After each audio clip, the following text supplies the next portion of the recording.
Bienvenidos oficialmente al primer episodio del 2026 de Tenemos que hablar podcast. Este episodio se intentó grabar la semana pasada, pero como podrás darte cuenta por mi voz, si me estás escuchando solamente y por mi cara, si me estás viendo, aún sigo enferma. Literalmente así es como recibí el año. Y a pesar de que la semana pasada hice todos los intentos para que sucediera, la verdad es que estaba diciendo pura estupidez. Entonces dije, ¿sabes qué?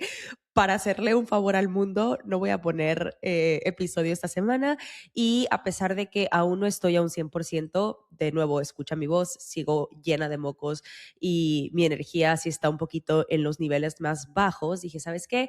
Let's do it.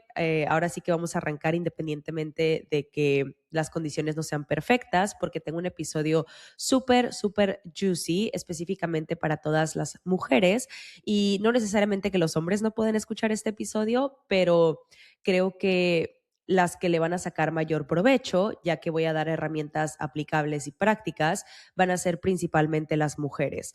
Aún así, me ha tocado con clientas muchas veces, con una clienta en específico que recuerdo en este momento, que cuando llegábamos a hablar respectivamente sobre el ciclo menstrual, sobre el síndrome premenstrual, sus síntomas, etcétera, me preguntaba si no tenía algún tipo de recurso para su novio, porque su novio creía que ella era una exagerada o que sí, como que a él se le hacía una bobada el hecho de que su energía, sus síntomas, niveles de inflamación, su libido incluso fluctuará a lo largo del mes.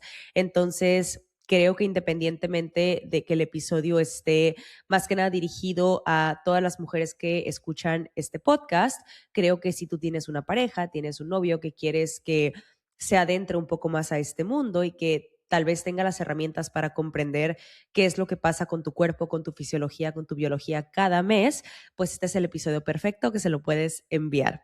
Y pues aprovecho para decir feliz año nuevo de la Matrix, porque técnicamente el año nuevo como tal no inicia aún, ya que estamos a la mitad del invierno y pues toda la mitad del invierno está muerto, está hibernando, entonces está un poco irónico que es justo cuando todos estamos como que en este mood de New Year, New Me, cuando la realidad es que fisiológica y biológicamente, pues posiblemente te estés dando cuenta que te da un poco más de flojera de realmente arrancar con tus objetivos, con los nuevos hábitos que quieres implementar, porque de nuevo, a nivel biológico, pues realmente estamos adelantados. Técnicamente el año nuevo empezaría hasta la primavera, así que aún tenemos estas semanas siguientes de seguir hibernando, de seguir descansando y recargando pilas para que llegando la primavera, ahora sí, con tus ritmos biológicos, seas capaz de ir totalmente a un 300% si tú quieres. Y bueno, sin más, vamos a iniciar con el episodio de hoy que se reduce prácticamente a domina tu ciclo menstrual. Y la forma en la que diseñé este episodio es más allá de adentrarnos en la ciencia y en palabras súper técnicas, quise aterrizarlo de tal forma que la información fuera bastante digerible, pero lo más importante, aplicable. Porque muchas veces, no me van a dejar mentir, hay 500,000 podcasts que hablan de la salud hormonal de la mujer, sí, y te explican la función de cada hormona y básicamente se van de A a Z explicándote cada detalle de lo que pasa en el útero, en el endometrio, etc, etc, etc. Pero realmente aún teniendo esta información, muchas veces ahí se queda en la teoría, en donde no sabemos cómo tomar control respecto a, por ejemplo, saber si tenemos algún tipo de desequilibrio y cómo abordarlo. Entonces, en este episodio es prácticamente lo que vamos a hacer. Sí voy a explicar ciertos conceptos que me parece que son importantes, sin embargo, si sientes que tal vez no está tan técnico como normalmente estarías acostumbrada al escuchar episodios de este tema, esa es la razón de ser. Entonces, vamos a partir explicando las bases, lo más básico, lo más simple, pero curiosamente, y lo digo también desde mi experiencia, yo no tuve idea de cómo funcionaban las fases del ciclo, ni siquiera sabía que teníamos fases del ciclo, yo creo que hasta que cumplí 20 o 21 años. Si recuerdan, en el primer episodio yo platicaba que tuve amenorrea, que es básicamente una ausencia de ciclo, y esta la tuve por alrededor de 4 o 5 años. Entonces, para mí era muy cómodo e innecesario el hecho de tener que adentrarme en justo en el mundo del ciclo menstrual. Entonces, no fue hasta que recuperé mi ciclo años después que dije, ok, creo que no puedo andar por la vida esperando a que me manche para saber cuándo me bajó sin tener idea de, pues básicamente, qué está pasando con mi cuerpo a lo largo del mes. Y bueno, dije, creo que es hora de adentrarme en el tema y entender what the fuck is going on. Entonces, me acuerdo perfectamente que me inscribí a una masterclass en ese momento en donde aún que había diferentes expertas explicando las hormonas y el ciclo y la fase lútea y el síndrome premenstrual, yo me sentía súper perdida.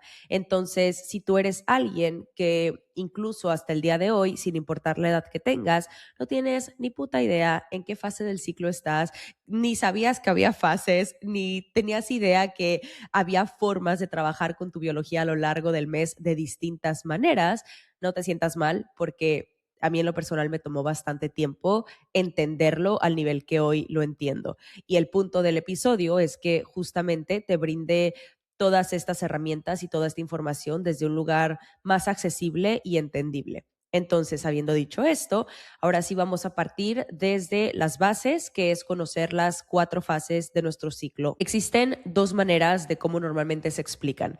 La primera es en donde prácticamente se divide en 2 fases, la fase folicular y la fase lútea, que en términos de practicidad y simplicidad me parece útil porque prácticamente se divide en la primera mitad de tu ciclo y la segunda mitad de tu ciclo, pero yo en lo personal prefiero la segunda forma de explicarlo, que es dividirlo en 4 fases, ya que considero que nos permite ser un poco más específicas al momento de entender qué es lo que está pasando y poder ahora sí que manipular ciertas variables para apoyar a nuestro cuerpo en todas estas fases. Entonces, habiendo dicho esto, tenemos las 4 fases, partiendo desde la fase menstrual, que por su mismo nombre entendemos a qué se refiere, es los días de tu ciclo mientras estás sangrando. Es en donde prácticamente el día 1, en donde tú empiezas a sangrar, significa que inicia un ciclo. Y esto es algo que un fun fact, me tardé mucho tiempo en entender. Yo como, ¿pero cuándo inicia uno? ¿Y cómo sé cuál es el día 1? Y estaba muy confundida. El punto es que es una forma muy sencilla de entenderlo. El día 1 que sangras es el nuevo ciclo, prácticamente. Ahora, ojo, voy a dar un ejemplo bastante general para que entiendas la duración de cada fase. Sin embargo, es importante que entendamos que tanto la duración como los síntomas, como la frecuencia, como la duración incluso entre ciclo a ciclo, entre mes a mes, puede variar de mujer a mujer. ¿Qué quiero decir con esto? Que independientemente que yo ponga como ejemplo un ciclo de 28 días y tal vez tu ciclo dure 33 o 34 días, no significa que tú estés mal. Nada más lo estoy utilizando para fines prácticos. Habiendo dicho esto, digamos que en el ejemplo que voy a poner, tenemos a una mujer que sangra 4 días. Su fase menstrual tendría una duración de 4 días. A partir de ahí, tenemos la fase folicular, que sería a partir del día 5 hasta el día 12, que sería casi alrededor de una semana, 7 días. Después llega la fase ovulatoria, que sería a partir del día 13 a el día 15. Y por último tenemos la famosa fase lútea, que es a partir del día 16 hasta el día 28, en el caso de este ejemplo, que es un ciclo de 28 días, porque a partir del día, entre comillas, 29, ya no sería día 29, sería día 1 del sangrado. Entonces, en este caso, esto cumpliría un parámetro de 28 días, o sea, un ciclo con un total de 28 días. Ahora, si tú eres una persona que tal vez su ciclo no dura 28 días, sino que te baja cada 32 días, tu fase lútea en este caso sería a partir del día 16 hasta el día 32. Entonces, la duración, de nuevo, va a variar de mujer a mujer y de contexto a contexto. Entonces, a partir de entender esto, vamos a hablar de 4 hormonas clave. Esto no significa que sean las únicas hormonas que tengan interferencia en tu ciclo o que sean las más importantes como tal, sino que, de nuevo, por propósitos de hacer este episodio de lo más simple y entendible, vamos a enfocarnos nada más en esas. Y cada una de estas hormonas tiene un papel específico y fundamental para que tu ciclo funcione de manera óptima. Vamos a iniciar hablando del estrógeno, que seguramente lo has escuchado varias veces, tal vez en redes sociales. Este va a subir en la primera mitad de tu ciclo, que es en la fase folicular. Es la hormona hormona que va a preparar tu cuerpo para la ovulación. Este se encarga de engrosar el endometrio, que es el recubrimiento del útero, va a mejorar la sensibilidad a la insulina, la forma en la que utilizas los carbohidratos, aumentar niveles de energía, aumentar tu líbido, mejorar tu memoria y tu estado de ánimo. Ahora, vas a ver que a lo largo de las distintas hormonas que vamos a desarrollar, voy a especificar distintas formas de identificar si hay un exceso o alguna deficiencia. Y esto es súper útil porque más allá de que simplemente normalicemos ciertos síntomas, nos vamos a dar cuenta que tienen una razón de ser. Entonces, hablando específicamente del estrógeno, ¿cómo saber si tenemos un exceso de estrógeno? Muchas veces seguramente has llegado a escuchar por ahí el término dominancia estrogénica o dominancia estrogénica relativa. Esa es la forma en la que determinamos cuando ya sea hay un exceso como tal de estrógeno o cuando comparamos los niveles de estrógeno versus los niveles de progesterona, vemos que no hay como tal un exceso de estrógeno, pero hay una deficiencia de progesterona, lo cual nos lleva al segundo término, que es la dominancia estrogénica relativa. De nuevo, no como tal que haya estrógeno de más, sino que hay básicamente progesterona de menos, por lo cual hace que el estrógeno sea la hormona dominante. Y como cualquier cosa en el cuerpo, en exceso o en deficiencia, pues evidentemente va a generar desequilibrios, va a generar síntomas. Entonces, con exceso de estrógeno, ¿qué podemos ver? Principalmente síntomas de síndrome premenstrual muy intensos, irritabilidad, estás muy emocional, puede que tengas inflamación abdominal, que te sientas hinchada, con retención de líquidos, con pechos dolorosos, migrañas antes de que te baje, acné hormonal alrededor del mentón, de la quijada, miomas, endometriosis o ciclos muy abundantes. Por el contrario, ¿cómo se vería una deficiencia de estrógeno? Tenemos baja energía, baja motivación, bajo líbido, resequedad vaginal, tal vez que no lubriques, dolores articulares, dificultad para ganar músculo, ansiedad o bajón emocional sin motivo alguno, o ciclos muy ligeros e incluso ausencia de regla que podría denominarse amenorrea. Por otro lado, tenemos la hormona luteinizante, que esta la podemos ver en estudios de laboratorio como LH. Esta tiene un pico justo antes de la ovulación, es la que le da la señal de ovulación a tu cuerpo cuando el óvulo básicamente sale del ovario. Si no hay ovulación, no se produce progesterona porque la progesterona se fabrica en el cuerpo lúteo, que aparece justo después de que el óvulo es liberado. Ahora, ¿cómo se vería un exceso de hormona luteinizante? Esto es súper común en síndrome de ovario poliquístico tipo hiperandrogénico, que ojo, hay distintos tipos de síndrome de ovario poliquístico, que creo que es algo que veo mucho temas en redes sociales respecto a síndrome de ovario poliquístico y tips y explicándolo y bla, bla, bla, pero creo que nunca he visto a alguien que realmente especifique que no nada más hay un tipo de síndrome de ovario poliquístico y me parece relevante porque el tratamiento va a ser diferente. Ahora, regresando al exceso de hormona luteinizante, vemos aumento de andrógenos, en este caso testosterona, vemos acné, caída de cabello, hirsutismo, que te sale barba o que te sale vello donde no tendrías que tener vello, problemas de ovulación, o sea, ciclos anovulatorios y posible resistencia a la insulina. ¿Cómo se vería una deficiencia de hormona luteinizante? Para empezar, recuerda que si no tenemos este pico, este aumento, no se da la ovulación. Esto se podría ver como ciclos muy largos o ausentes, infertilidad, no se produce progesterona, o sea, falta de progesterona, y puede aparecer, esto es súper común en atletas, o por estrés crónico e incluso por baja disponibilidad energética. Ejemplo, si tú llevas 2 décadas, 3 décadas viviendo en un déficit calórico. Después tenemos la hormona folículo estimulante, que en laboratorios la puedes encontrar como la FSH. Esta va a actuar al inicio de tu ciclo, estimula el crecimiento de los folículos en los ovarios y ayuda a seleccionar el folículo dominante, el que va a liberar el óvulo, y una hormona folículo estimulante baja o desregulado puede llegar a dificultar la ovulación o causar ciclos irregulares. ¿Cómo se ve el exceso de FSH? Para empezar, esto puede indicar baja reserva ovárica. Como se puede ver, ciclos cortos, síntomas de perimenopausia cuando tal vez no estás en edad para tener perimenopausia, sofocos, insomnio, sudores nocturnos, menstruaciones irregulares.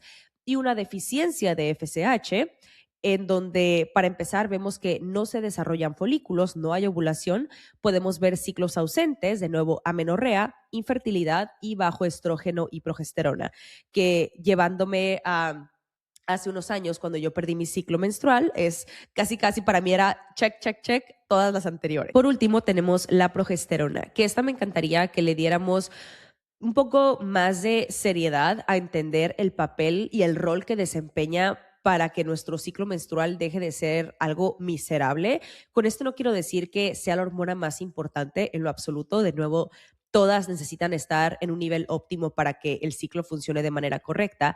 Sin embargo, creo que no entendemos el alcance que tiene la progesterona y la importancia de producir suficiente progesterona, e incluso cómo ciertos hábitos y ciertas creencias pueden interferir con que seamos capaces de producirla.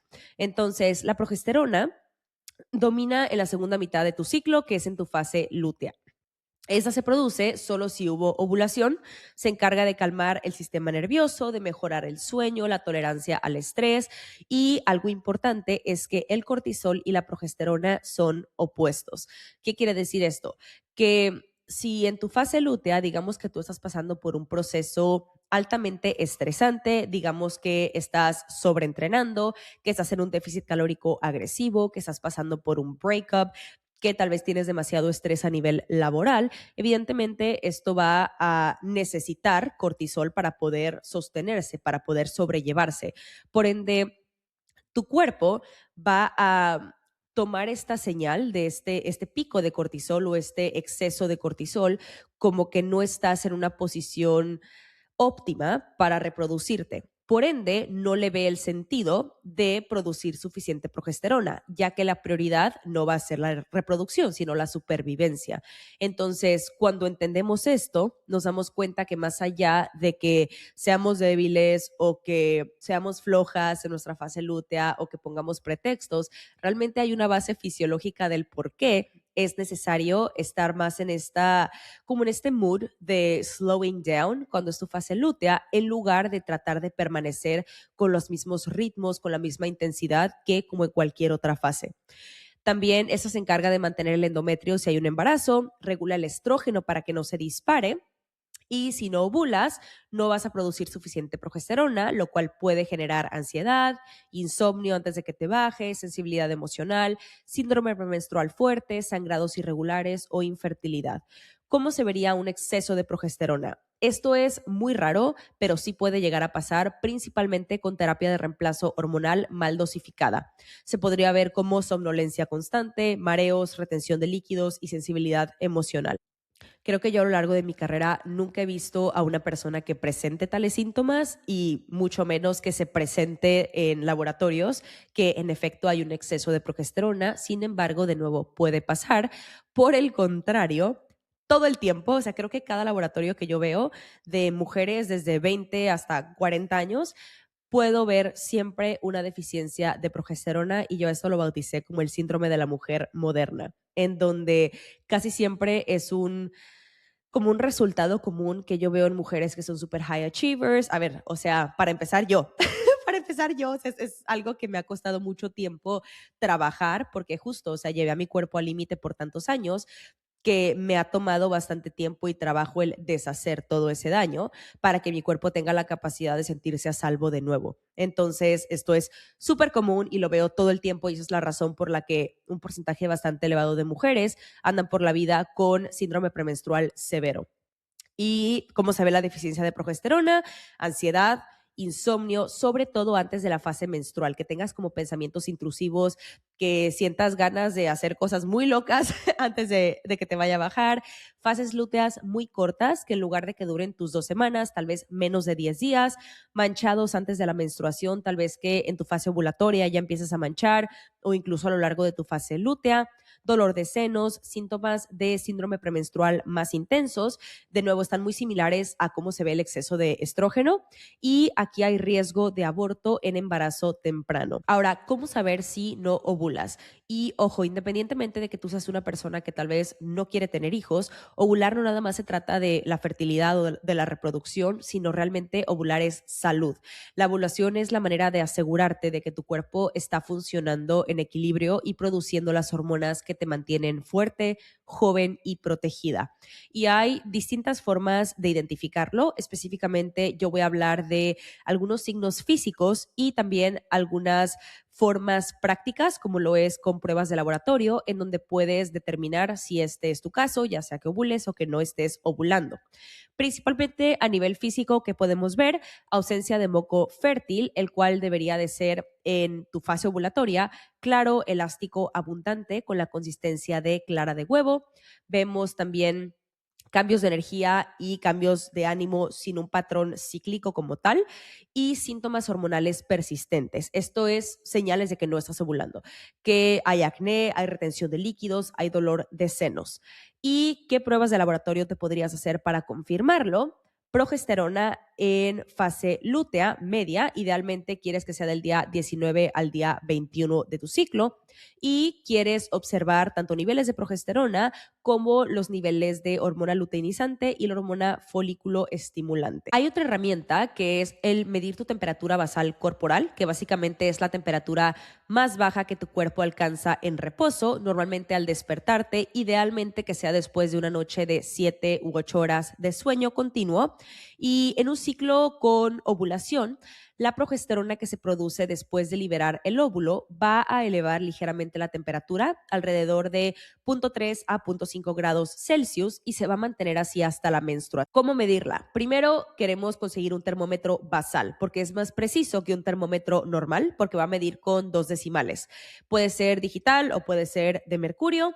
Punto número 2, importante que te midas la temperatura todos los días. Al final de cuentas, este es un experimento en donde tú vas a conocer a tu cuerpo, porque realmente no tienes ningún punto de referencia. Entonces, quieres medir tu temperatura corporal a la misma hora todas las mañanas, antes de levantarte, de hablar, de moverte, de hacer cualquier cosa. Y puede ser por vía oral, vía vaginal o rectal, pero siempre que sea la misma vía para que sean resultados consistentes. Y también súper importante que lleves un registro de los datos. Ya hay muchísimas aplicaciones que te permiten llevarlo y que lo hacen muchísimo más sencillo. Hay Clue, Kindara, Fertility Friend, o puede ser súper old school de hacerlo en un cuaderno. Y también marcar cuando notas cambios en tu moco cervical. Por ejemplo, si justamente estás en tu fase ovulatoria y notas que hay estos cambios de temperatura y asimismo te das cuenta que tal vez tu moco cervical está un poco más elástico, un poco más con esta consistencia watery como de clara de huevo, creo que es importante que lo anotes para que empieces a identificar patrones. ¿Y cómo identificar la ovulación? Antes de ovular, la temperatura va a ser estable. Básicamente te vas a dar cuenta que no va a haber mucha fluctuación. Aproximadamente puede que se en 36.2 a 36.5, va a ser variable por persona. Y la ovulación ocurre justo antes del aumento de temperatura. Después de ovular, la temperatura va a subir entre 0.3 a 0.5 grados Celsius y se va a mantener elevada durante al menos 3 días seguidos hasta la menstruación. Si no ovulas, la temperatura no muestra ese aumento sostenido o se va a mantener irregular a lo largo de la continuidad del ciclo. Ahora, el siguiente tema está por volarte la cabeza porque todo el tiempo me preguntan, Fer, ¿qué anticonceptivos me recomiendas? ¿Debería tomar la pastilla? ¿Debería dejar la pastilla? ¿Que si es el DIU de cobre? ¿Que si es el de plata? ¿Que si es la inyección? ¿Que si es el parche? Y en este episodio no te voy a decir qué hacer, cuál sí, cuál no, cuál es bueno, cuál es malo necesariamente, sino que a partir de lo que aprendas con toda la información que estoy por darte, tomes tus decisiones. Y quiero partir diciendo, o preguntándote más bien, ¿sabías que solo hay alrededor de 5 a 7 días al mes en donde puedes quedarte embarazada? Sin embargo, la mayoría de las mujeres no saben cuándo son y no saben que nada más se pueden embarazar de 5 a 7 días al mes. Eso se denomina tu ventana fértil. ¿Y qué es esto? Son los 5 a 7 días de tu ciclo en donde puedes quedar embarazada. Tu óvulo vive de 12 a 24 horas después de la ovulación y los espermatozoides pueden sobrevivir hasta 5 días si hay moco fértil. Esto significa que si tienes relaciones en los días previos a la ovulación o incluso el mismo día, hay posibilidades, en efecto, de que te embaraces. En un ciclo promedio de 28 días, la ventana fértil son los 5 días antes de la ovulación, más el día de la ovulación y a veces el día siguiente. Pongamos un ejemplo, digamos que tú ovulas el día 14 y tus días fértiles en este caso serían a partir del día 9 al día 14 y a veces por seguridad yo te recomendaría incluir el día 15 y potencialmente el día 16 porque pues de nuevo el óvulo puede durar hasta 24 horas. ¿Cómo vas a calcular tu ventana fértil? Primero es importante que identifiques el día 1 de tu ovulación, ya sea que lo hagas mediante traqueando tu ciclo, traqueando tu moco cervical, tu temperatura corporal. De ahí vas a contar 5 días hacia atrás y ese es el inicio de tu ventana fértil. De nuevo, de preferencia vas a incluir el día de la ovulación y opcionalmente al día siguiente. Sabiendo esto, esos son los únicos días a lo largo del mes en los que realmente eres lo suficientemente fértil para embarazarte. Habiendo dicho esto, vamos a partir desde los métodos anticonceptivos hormonales. Ahora, dentro de esta categoría está la píldora, el parche, anillo vaginal, implante subdérmico, inyección y DIU hormonal. Ahora, ¿cómo funcionan? Estos básicamente van a liberar hormonas sintéticas que van a inhibir la ovulación, espesar el moco cervical y o adelgazar el endometrio para evitar el embarazo. ¿Qué pros tienen estos métodos anticonceptivos? Principalmente que tienen una alta eficacia, arriba del 99%, si se usan de manera correcta, y el uso típico tiene arriba del 93%. Por otro lado, pueden, entre comillas, y ahorita vas a entender a qué me refiero con esto, pueden llegar a regular el ciclo y disminuir sangrado y cólicos. Ojo, cuando digo entre comillas regular el ciclo, es porque no significa necesariamente que el método como tal, en este caso usando la pastilla anticonceptiva como ejemplo, esté trabajando con tu fisiología o con tu biología, más bien dicho, sino es que crea como este falso ciclo, por así decirlo. En su momento, ¿recuerdas cuando mencioné que yo tenía amenorrea? Que yo tenía un porcentaje de grasa ridículamente bajo, tenía una cantidad de estrés tanto físico como emocional bastante elevada. La solución de la ginecóloga en ese entonces era tal cual, pues simplemente toma la píldora anticonceptiva para que recuperes tu periodo. ¿Cuál era el propósito? Básicamente que mi cuerpo creara como este, entre comillas, ciclo que realmente iba a ser un ciclo falso, porque yo no estaba produciendo ni suficiente estrógeno ni suficiente progesterona y recuerda lo que acabamos de hablar sobre la hormona luteinizante y la hormona folículo estimulante, evidentemente todas mis hormonas estaban deficientes. Entonces, sin importar cuánto yo tomara pastillas anticonceptivas, mi cuerpo no se iba a regular de manera natural, sino de manera artificial. Es decir, independientemente de que yo estuviera sangrando mes a mes, eso no significara que yo fuera ni fértil o que pudiera embarazarme o que estuviera teniendo un ciclo como tal de manera, pues sí, natural. Entonces, por eso usé como las comillas entre regular tu ciclo. También pueden ser utilizados en casos, por ejemplo, de acné o de síndrome de ovario poliquístico, que realmente van a enmascarar el problema y esto lo vemos todo el tiempo con ginecólogas. Tú vas y le dices, tengo quistes, tengo síndrome de ovario poliquístico o tengo acné incluso y muchas veces cualquier tipo de problema hormonal lo quieren arreglar con pastillas anticonceptivas, pero es importante que sepamos que esto viene con un costo bastante elevado. Y para allá voy. ¿Cuáles son los riesgos? ¿Cuáles son los efectos secundarios? Principalmente podemos ver un posible aumento de riesgo de coágulos, de hipertensión, de migrañas y en algunos casos también puede llegar a surgir, si ya hay una predisposición genética y si el ambiente lo detona, el cáncer de mama. También puede causar retención de líquidos, cambios de humor, disminución de la libido e incluso desencadenar o empeorar problemas hormonales subyacentes. Puede suprimir la ovulación y enmascarar problemas hormonales. De nuevo, es importante que sepamos que independientemente que la medicina convencional nos hayan convencido de que simplemente con tomar esa pastilla se nos van a arreglar nuestros problemas, se va a ir el acné, tu ciclo se va a regular, ya no vas a tener síndrome premenstrual. Eso es simplemente un curita de un problema mayor. Y también importante, no van a proteger contra enfermedades de transmisión sexual y puede comprometer ciertos micronutrientes. Esto es súper importante y creo que yo nunca he hablado con una mujer que esté consciente de esto, especialmente cuando hablamos de la pastilla anticonceptiva. Esta puede comprometer ciertos micronutrientes como lo son las vitaminas del complejo B, que son B2, B6, B12, folato, también vitamina C, vitamina E, magnesio, zinc y selenio. Esto puede influir obviamente en tus niveles de energía, en tu sistema inmune, en tu salud metabólica a largo plazo, en tu salud hepática, y es importante saberlo porque, de nuevo, en la mayoría de los casos que yo he tomado con mujeres que llevan un tiempo prolongado tomando la pastilla anticonceptiva, son mujeres que no están suplementándose con todos estos minerales y todas vitaminas que están siendo deficientes y después se preguntan por qué se sienten como se sienten. Entonces, sí es relevante que sepamos que pues no nada más es me tomo la pastilla y ahí queda. De nuevo, viene con un costo elevado. Después vamos a hablar ahora de los no hormonales. Aquí están el condón masculino, condón femenino, diafragma, capuchón cervical, espermicidas, DIU de cobre, DIU de plata. ¿Cómo funcionan? Prácticamente van a bloquear el paso de los espermatozoides al útero y o alterar el ambiente para que no se pueda fecundar el óvulo. ¿Qué pros vemos en estos métodos? Pues que evidentemente al no ser métodos hormonales, no van a alterar como tal o directamente tu producción hormonal natural. Pueden usarse solo en el momento necesario, como es el caso del condón, por ejemplo. Y los condones, en este caso, van a proteger sobre enfermedades de transmisión sexual y cosas como, por ejemplo, el DIU de cobre e incluso el DIU de plata van a durar de 5 a 10 años y tienen una alta eficacia. Ahora, de nuevo, nada viene sin un costo. ¿Cuáles son algunos de los riesgos y efectos secundarios de estos métodos anticonceptivos no hormonales? Principalmente hablando del DIU de cobre, podemos ver acumulación de cobre.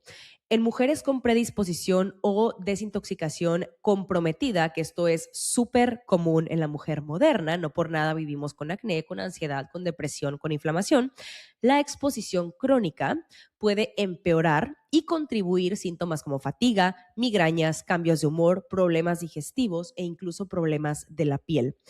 Puede también generar estos síntomas hormonales más intensos porque el cobre puede potenciar la actividad estrogénica. Recuerda cómo iniciamos el episodio cuando hablamos de las hormonas. Un exceso de estrógeno trae consigo sus efectos secundarios y sus síntomas.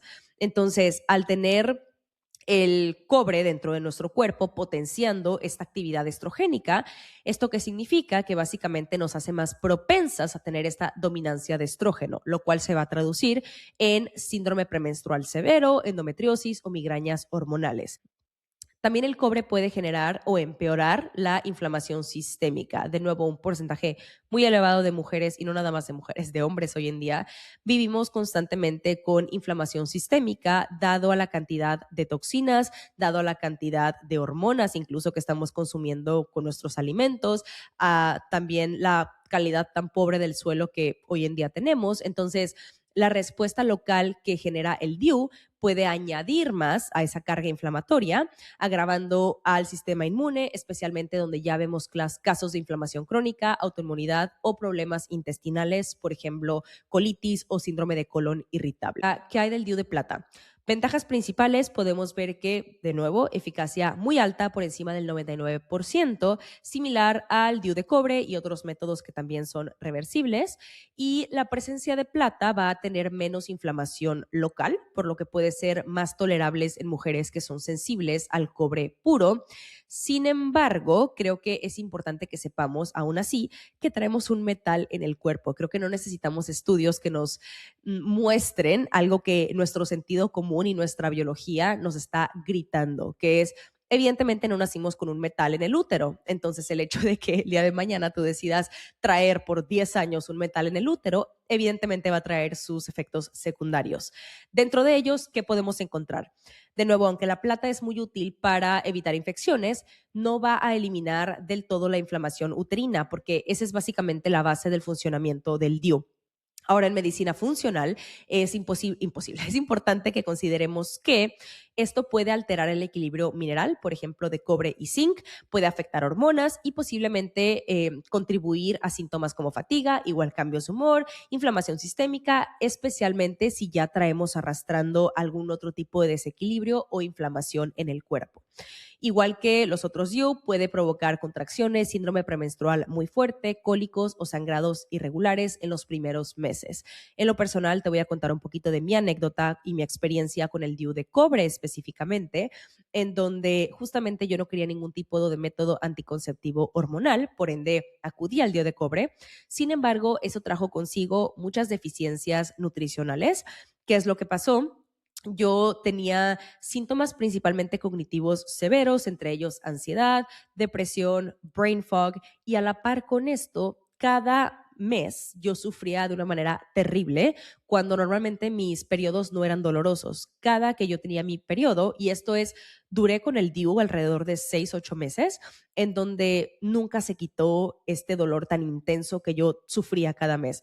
Eran cólicos impresionantes, un sangrado abundante, cosa que de nuevo yo no experimentaba.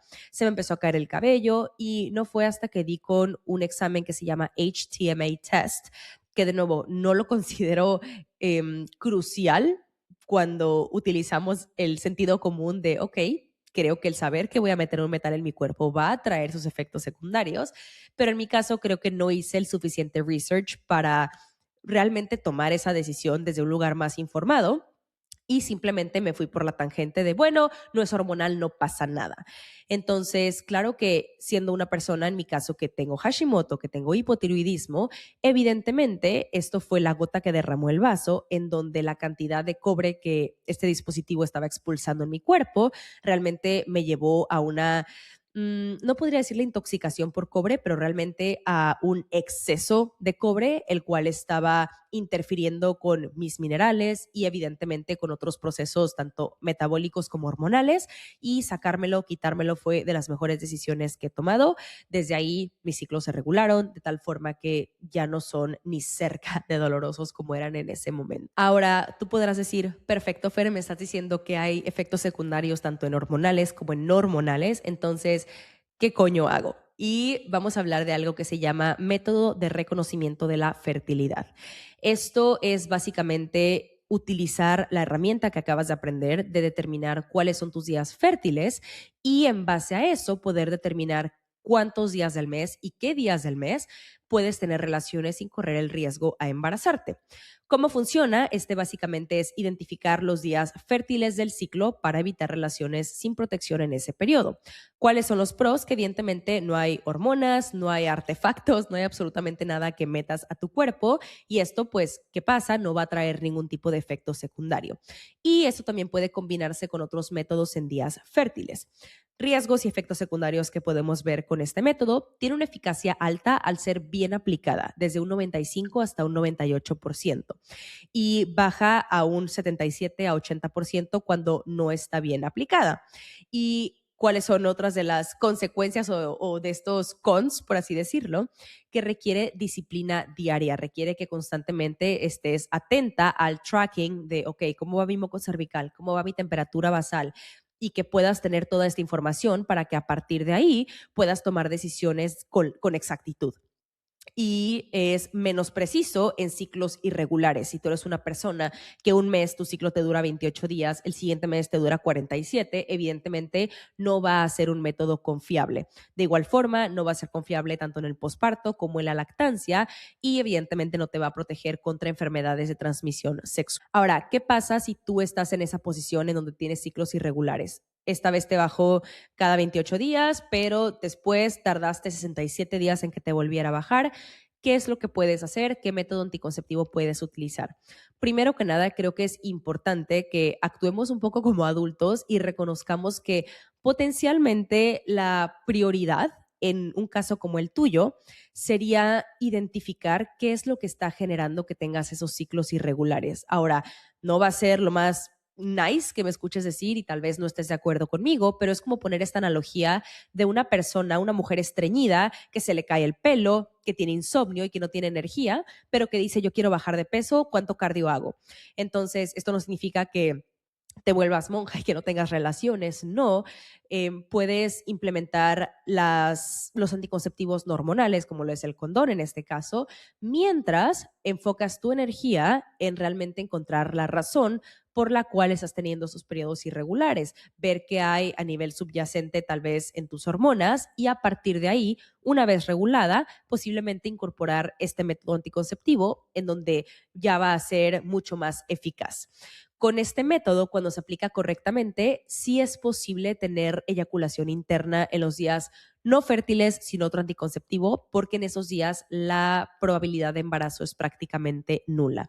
Pero si eres como yo, en donde no quieres estar todos los días rezándole a ver a quién para que te llegue tu periodo, yo te sugeriría combinarlo con algún método anticonceptivo no hormonal, específicamente hablando del condón, ya sea femenino o masculino. Ahora, ya habiendo hablado sobre las bases, las 4 fases de tu ciclo, las distintas hormonas, algunos métodos anticonceptivos, la siguiente sección vamos a hablar de herramientas prácticas referentes a cómo mitigar síntomas, cómo manejar tu alimentación, tu entrenamiento, incluso tu vida laboral alrededor de tu ciclo para dejar de trabajar en contra de tu cuerpo o dejar de ir en contra de tu cuerpo y que empieces realmente a trabajar con tu biología y con esto potenciar la capacidad que tienes en todas estas áreas para sacar el máximo provecho. Vamos a iniciar con la primera fase, la fase menstrual. A nivel hormonal, ¿qué está pasando? Todas tus hormonas, estrógeno, progesterona, folículo estimulante y luteinizante, están en su punto más bajo. Aquí es como si tu cuerpo literalmente estuviera en modo reinicio. ¿Qué posibles síntomas podemos encontrar aquí? De nuevo, esto va a variar de persona a persona y de ciclo a ciclo, dependiendo de muchos factores. Podemos ver tal vez más cansancio, menos energía, más como esta necesidad de estar introspectiva, de estar sola, hipersensibilidad emocional, tal vez un poco de cólicos o dolor corporal, si hay algún tipo de desbalance hormonal, tal vez un poco más de lentitud a nivel cognitivo y más como con este enfoque interno. ¿Qué pasa con tus niveles de energía en esta fase? Van a estar posiblemente bajitos. ¿Por qué? Porque es el momento para pausar, para soltar, para dejar ir, tanto a nivel físico como a nivel mental. La energía en esta fase va a estar orientada hacia procesar, hacia integrar y hacia descansar. ¿Qué puedes ver a nivel digestivo? Puede que te sientas más sensible a nivel intestinal, tal vez un poco de cólicos, tal vez diarrea ligera o un poco más como que al momento de ir al baño sientes que está un poco más watery que normal por el aumento de prostaglandinas, que son compuestos que contraen el útero, pero también el intestino. ¿Qué puedes hacer en respecto a tu alimentación en esta fase? ¿Quieres aquí implementar alimentos ricos de nutrientes, frutas, vegetales de bajo índice glucémico para mantener tus niveles de glucosa estables? Todo lo que sea caldos, sopas, carnes rojas, lentejas, espinaca cocida, cúrcuma, jengibre, todo lo que sea realmente yo les llamo como nourishing, como que te sientas nutrida, que te sientas apapachada. También importante que aumentemos la cantidad de magnesio. Esto puede ser vía alimentación, como lo es consumiendo semillas de calabaza, cacao o aguacate. Ahora, en tu entrenamiento, aquí te recomiendo implementar caminatas de baja intensidad, movimiento suave, yoga restaurativo. Si tienes energía, esto no significa que te tengas que limitar a ese tipo de actividades, pero que sí seas consciente que te preguntes desde dónde viene. Te lo digo desde mi experiencia, yo mucho tiempo estaba peleada con ser mujer, en donde cada que venía mi ciclo yo tenía bajos niveles de energía, justo con esta mentalidad de no pain, no gain, era la hija de David Goggins, yo me forzaba a entrenar porque para mí era un pretexto el estar en mi periodo. Entonces, si lo haces desde el deber ser, es muy diferente en donde realmente le preguntes a tu cuerpo, ok, ¿cómo te sientes hoy? ¿Cómo estamos de energía? ¿Cómo estamos para sostener un entrenamiento? Y que a partir de ahí tomes decisiones. Es importante aquí que escuches a tu cuerpo. Esta es la fase, igual que la fase lútea, en donde el descansar también es progreso. Ahora, a nivel laboral, ¿qué puedes hacer? Todo lo que sea reflexionar, todo lo que sea cerrar ciclos, clarificar qué es lo que ya no te quieres llevar al siguiente ciclo, hacer como que este reporte de fin de mes de, ok, ¿qué se queda, qué se va? A nivel espiritual, implementar herramientas como lo es la meditación, breathwork, rituales, conectar con tu intuición, sabiduría interna, hacer grounding y todo, de nuevo, todo lo que te permita ir hacia adentro. Después tenemos la fase ovulatoria. A nivel hormonal, la hormona luteinizante va a incrementar y esta va a estimular el proceso de liberación del óvulo. La hormona folículo estimulante va a aumentar, pero a un menor grado. El estrógeno va a incrementar para espesar el revestimiento del útero y va a subir tu testosterona, lo cual va a aumentar tu nivel de deseo sexual y esto va a bajar en el momento de la ovulación. Algunos de los síntomas en esta fase: aquí te sientes radiante, atractiva, comunicativa, tu libido va en aumento, tu piel, tu cabello están glowing, a veces puedes llegar a sentir inflamación, sensibilidad en los senos y o estreñimiento si tenemos algún tipo de desbalance con el estrógeno, porque en tu fase ovulatoria tu estrógeno va en pico hacia arriba. Si ya nosotros estamos lidiando con una dominancia estrogénica, va a ser mucho más notorio todos estos síntomas de que existe un desbalance. En tus niveles de energía, vamos a tener un pico de energía y magnetismo, ideal para conectar, colaborar, expresar, vender, liderar. En esta fase, literalmente pide todo lo que quieras porque eres de lo más magnético que existe. A nivel digestivo, el estrógeno alto puede llegar a acelerar el tránsito intestinal en algunas mujeres, provocando heces más blandas o más frecuentes. Pero si por lo contrario, de nuevo, estamos teniendo problemas con el estrógeno, con desechar básicamente esta cantidad de estrógeno que se está segregando, podemos llegar a ver lo contrario, que es inflamación y estreñimiento. A nivel alimentación, ¿qué puedes hacer? Principalmente incorporar proteínas de alta calidad, vegetales verdes, alimentos altos en omega 3, frutas frescas. Aquí nuestra prioridad debe ser el apoyo al hígado para que éste pueda procesar el estrógeno y con esto desecharlo. Esto se ve como incorporar crucíferas, brócoli, kale, coliflor. Y un pro tip: en esta fase quieres agregar zanahoria cruda para que te ayude a eliminar el exceso de estrógeno. En tu entrenamiento, aquí tienes toda la energía para continuar con tu entrenamiento, aumentando cargas y manteniendo una alta a moderada intensidad. Y a nivel laboral, aquí puedes tener conversaciones importantes, aquí si quieres un aumento, si quieres que te suban de puesto, esta es tu fase: liderar, comunicar, vender. De nuevo, aquí estás en magnetismo total. A nivel espiritual, quieres conectar con tu esencia femenina, expresar tu autenticidad sin filtro, mostrarte. Si te dedicas a las redes sociales, aquí es cuando estás más magnética para estar poniendo contenido, para estar interactuando, para dar tus pláticas, para grabar un podcast, etcétera. Después tenemos la fase lútea. A nivel hormonal, podemos ver que la hormona dominante es la progesterona. ¿Qué posibles síntomas podemos ver aquí? Aumento de hambre, tal vez irritabilidad, sensibilidad, antojos específicos, ya sea de dulce, de salado, cansancio, bajón emocional, pechos sensibles, cambios digestivos. Y ojo, en esta fase tenemos alrededor de 300 calorías más de aumento de gasto calórico. Es por eso que nuestro cuerpo, biológicamente, no es que literalmente tengas antojos porque se te zafó un tornillo, no, es porque tu cuerpo sabe que está esta deficiencia de energía, por ende intenta compensarla dándote más hambre. A nivel energía, que podemos ver que tal vez en la primera semana de tu fase lútea vas a empezar con niveles altos de energía, pero a partir del día 21 aproximadamente van en declive. Tu cuerpo empieza a pedirte a bajar el ritmo, a priorizar el descanso y autocuidado. Y esto, de nuevo, tampoco lo hace porque sea flojo o porque simplemente se le botó un tornillo. Tu cuerpo es bastante inteligente y sabe que para producir suficiente progesterona es necesario este periodo de slowing down. A nivel digestivo, ¿qué podemos ver?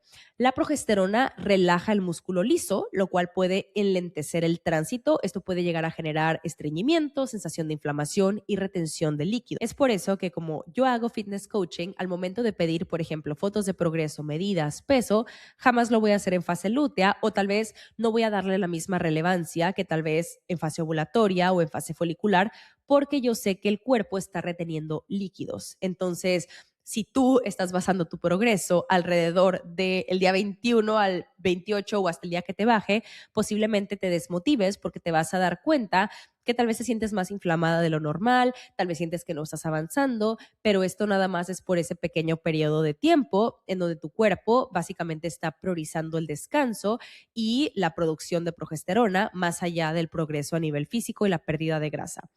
En cuestión de alimentación, aquí quieres aumentar tus calorías, quieres más carbohidratos complejos: camote, avena, arroz, plátano macho, proteínas con grasas buenas, salmón, huevo, nueces, chía, linaza. Queremos apoyar el hígado y al intestino, todo lo que son verduras amargas, alimentos con fibra, mucho magnesio, creatina y B6 para mejorar síntomas premenstruales. Que, ojo, ya para este entonces habrás entendido que si eres alguien que tiene síntomas premenstruales severos, pues no va a ser suficiente con simplemente incrementar la cantidad de creatina o de magnesio. Tenemos que investigar a mayor profundidad qué desequilibrios están desencadenando el hecho de que cada ciclo sea tan doloroso para ti. A nivel entrenamiento, aquí quieres escuchar a tu cuerpo, puedes hacer actividades de bajo impacto, yoga, caminar, pilates, etcétera. Y si quieres entrenar, puedes hacer lo que se llama una fase de descarga, en donde puedes bajar tu volumen de entrenamiento y las cargas, ya sea que tal vez hagas menos series, ya sea menos repeticiones o que dividas el peso que normalmente utilizarías al 50%. A nivel laboral, ¿qué puedes hacer?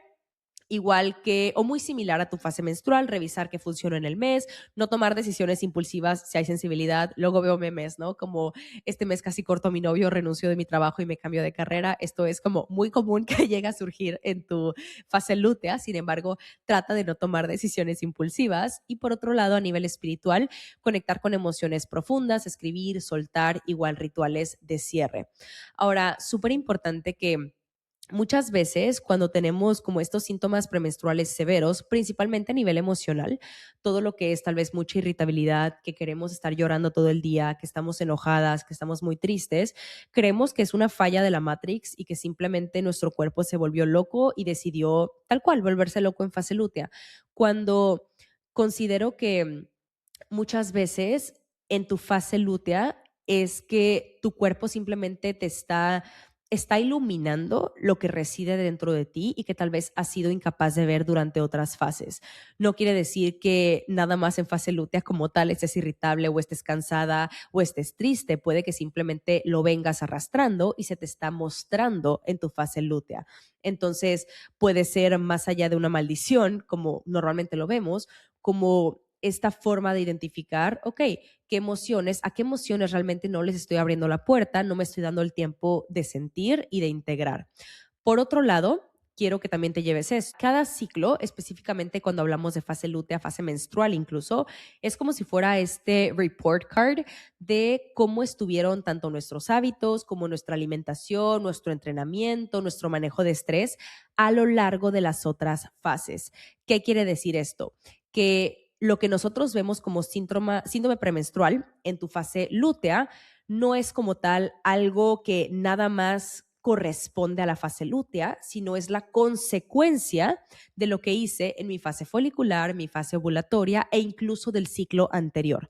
Te vas a dar cuenta a cómo empiezas a poner más atención en tu ciclo, que meses en donde tal vez viajaste, donde tal vez tomaste más cafeína de lo normal, donde tal vez tuviste más estrés de lo normal, donde tal vez no comiste como normalmente comes, donde tuviste hábitos distintos, posiblemente tus síntomas premenstruales vengan más pesados, posiblemente tengas más cólicos, menos energía, estés más irritable, a diferencia de meses o algún ciclo en donde hayas sido muy constante con tu alimentación, hayas modulado tus niveles de estrés, hayas sido constante con tu entrenamiento, con actividades de bajo impacto, en donde posiblemente te darás cuenta que ni siquiera te diste cuenta que te llegó la menstruación y no hubo ningún tipo de síntoma, no hubo cólicos, no hubo inflamación, no hubo nada que te hiciera sufrir como tal.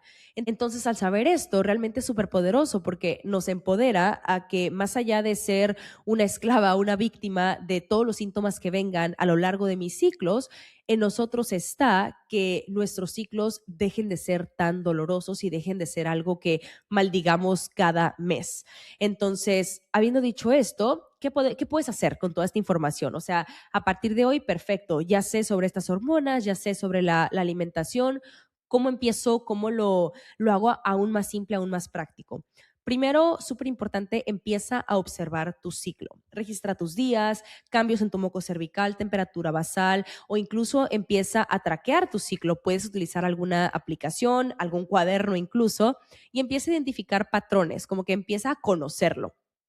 Después empieza a aplicar las herramientas que más hayan resonado contigo y que sientas que necesitas más. ¿A qué me refiero con esto? Tal vez si estás súper on point con tu alimentación, tal vez eres súper constante en el entrenamiento, pero tal vez te cuesta trabajo, tal vez no consumir una cantidad obscena de estimulantes, tal vez dormir suficiente, tal vez el apapachar a tu sistema nervioso, tal vez el darte este espacio para descansar en tu fase lútea. Puedes empezar desde la que te llame más y la que sientas que va a tener un mayor impacto en tu siguiente ciclo. Ahora ya sabes cómo ajustar tanto tu alimentación como tu entrenamiento, como incluso tu vida laboral alrededor de tu ciclo y te vas a dar cuenta, hazlo como un experimento, que posiblemente el ciclo anterior a escuchar este episodio va a ser muy diferente ahora que ya tienes esta toma de conciencia a el ciclo que viene. Otro punto importante es elige conscientemente tu método anticonceptivo, considerando tu salud hormonal, tu estilo de vida, tu tolerancia a riesgos y súper importante que si eliges el método anticonceptivo del traqueo de tu temperatura basal, dediques al menos 3 hasta 6 meses para aprender realmente antes de usarlo como el único método sin ayudarte de un condón, por ejemplo. Y por último, te sugiero evaluar tu salud a un nivel integral e incluso le agregaría a un nivel multidimensional. Checar tus niveles hormonales, tus niveles de micronutrientes y no nada más esto, ver estresores, ver trauma, ver cómo está tu sistema nervioso y que a partir de ahí de nuevo recopiles toda esta información y que puedas integrar todo esto a tu día a día para que empieces a realmente de nuevo trabajar con tu biología en lugar de que mes a mes sea esta lucha continua en donde a partir de la ignorancia no sepas cómo tomar control de tu vida, de tu salud hormonal y de tu ciclo menstrual. Y recuerda que el conocimiento de tu cuerpo es una herramienta de poder. Cuando más lo entiendas, más libertad y seguridad tendrás para tomar decisiones sobre no solamente tu salud hormonal, sino también sobre tu vida. Espero que este episodio haya aterrizado todas esas dudas que tal vez nadie más te había podido contestar, te había podido responder o simplificar a tal grado de que fuera algo sencillo para aplicar en tu día a día. Y en caso de que no, de nuevo, sabes que siempre está a tu disposición mis DMs, los comentarios, ya sea que me estés viendo en YouTube o me estés escuchando en Spotify. Y también sabes que siempre estoy abierta a sugerencias en caso de que quieras que desarrolle algún tema en específico, pero me encantaría ver qué te llevas del día de hoy, qué aprendiste que no sabías, qué hábito vas a integrar o qué vas a incorporar a tu día a día para realmente empezar a trabajar a favor de tu biología. Con esto, muchas gracias por escucharme en este episodio y nos vemos en el siguiente.